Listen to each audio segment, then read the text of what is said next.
out IP Vanish in the description below.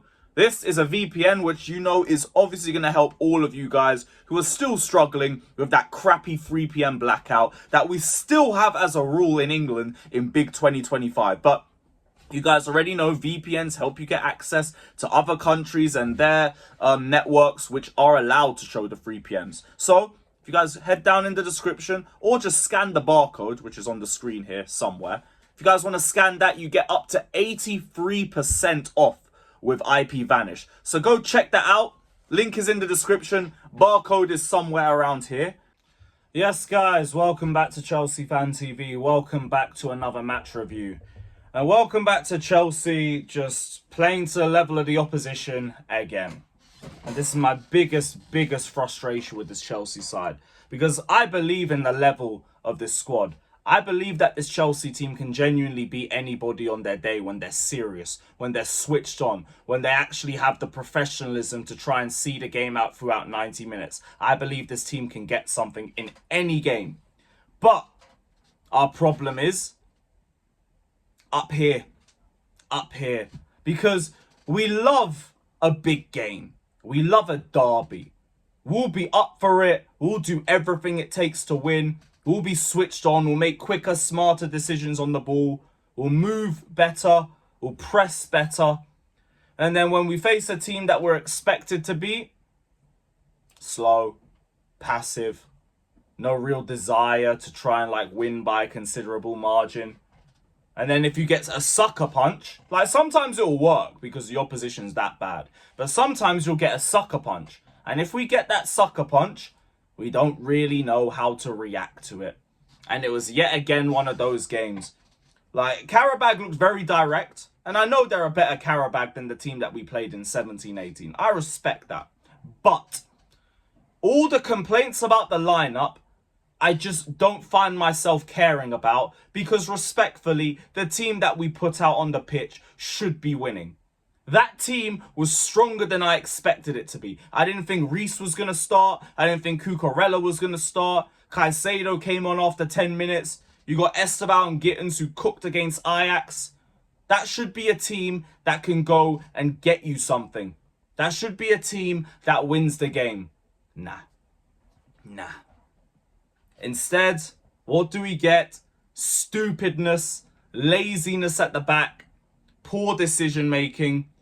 People are going to talk about Jarell Hato and why did we start him at left centre-back when people have been talking about starting him at left centre-back because he had a good cameo against Liverpool. Ultimately, don't be an idiot when you're on the ball. It's really that simple because you got caught on the ball once before. You didn't learn from it.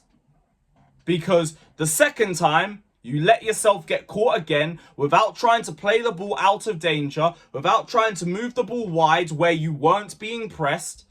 You just had a brain fart again. Tossing as well for that goal.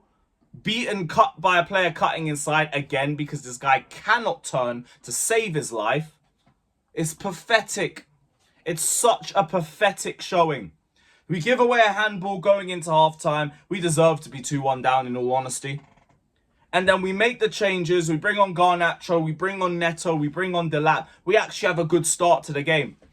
Garnacho gets a very well-taken goal with his weak foot. Didn't expect him to bury it with how bad the build-up was. But he took his goal very well. And I'll give him credit for that because all I care about with Garnacho is whether you can get GNA or not. If you can consistently bag me GNA, I can ignore the bad all-round game. Because you're getting goals. Whatever. That's fine. So I hope he can keep that up at least.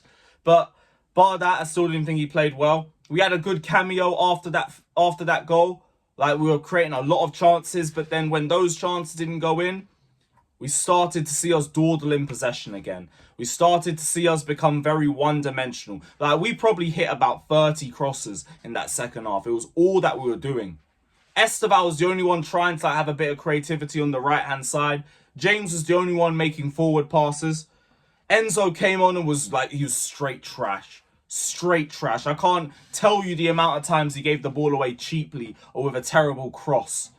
Such an awful cameo. Delap, good hold-up play. Bad finishing. but I can let him off because of the lack of minutes that he's played. But ultimately, I look at the team and I just think you thought this was going to be a walk in the park, and when it wasn't, you weren't ready. You weren't prepared and you had no answers. Only Caicedo and Esteval come out of that game like with their heads high, saying that they had a good performance for me. Everybody else is either mediocre to not good enough. Because Caicedo, people will talk about him just because of the whole Caicedo discourse that's been around this season. He did nothing wrong today. Absolutely nothing wrong. The problem was everybody else except for Esteval. And even Esteval had his frustrating moments in the second half. But he had more good moments than bad, so I don't really find myself talking about him too much. Gittins, though, slowed down play, didn't do enough in possession. João Pedro, the same thing. George, I still maintain that this squad was good enough to beat Qarabag, but can we just dead George at 9? Just forget it. Play him on the wings or don't play him at all. I don't get it. Don't get it. Who else? Lavia, I didn't see him because he got injured after 10 minutes. I hope it's not serious, but what Maresca said in the press conference sounds bleak. Who else have we not touched on? James, I thought, got done defensively way too many times for my liking. Second half, he was better just because Qarabag sat back and they barely tried to attack us. And when they did, it seemed to be more off the left side than the right. So it was all about his passing second half, really. Speaking of passing, Sanchez, back to life, back to reality with that distribution, because that was fucking hideous. And, yeah, that's about it, really. Tosin, also. For one of the oldest players in the squad, he's a complete liability. Every time he plays, it's like we're never getting a clean sheet and it's already guaranteed. It's jarring. It's so jarring. But this game was winnable and we didn't win it because we played to the level of the opposition again. And I'm sick of it. Let me know your thoughts down in the comment section below. You lot better beat Wolves. And I'll see you lot soon. Up the Chelsea. World champions out.